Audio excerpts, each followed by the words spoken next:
Hello, today we will guide you through how to set up support and resistance lines in Thinkorswim. In this walkthrough, we'll create clean, horizontal levels that help you quickly see where price has reacted in the past.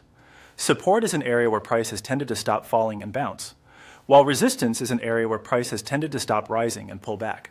With that in mind, let's set them up so they're accurate and easy to read. Start by opening the Thinkorswim app. Give it a moment to load your workspace. Once you're in, go to the chart you want to analyze. If you have multiple gadgets or panels, simply click on the chart area so it's active and ready for drawing. Before you place any lines, take a quick look at the recent price action and identify levels where price turned around more than once. Those swing highs and lows are great candidates. Now move your mouse over the chart and right-click to open the context menu. From that menu, hover your mouse over Add Drawing. You'll see a list of drawing tools appear.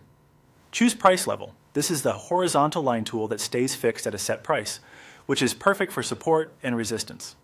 After selecting price level, bring your cursor back to the chart. Position it at the price you want to mark. A simple single click on the chart will place the line. It will extend across the full width of your chart and display the exact price level, so you can immediately see how price has reacted around that area.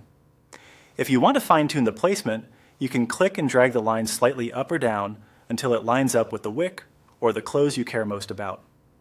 Many traders place support at swing lows and resistance at swing highs, but you can align to closes if you prefer consistency. Repeat the same steps to add more levels. Right-click, hover on Add Drawing, select Price Level, then click on the chart where you want the line.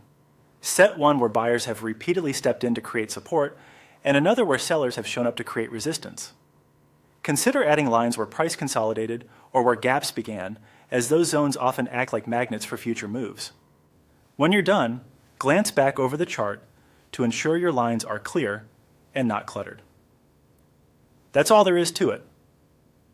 Open the app, click on your chart, right-click, and hover on Add Drawing, select Price Level, and click to place your support and resistance lines. Thanks for watching and happy charting.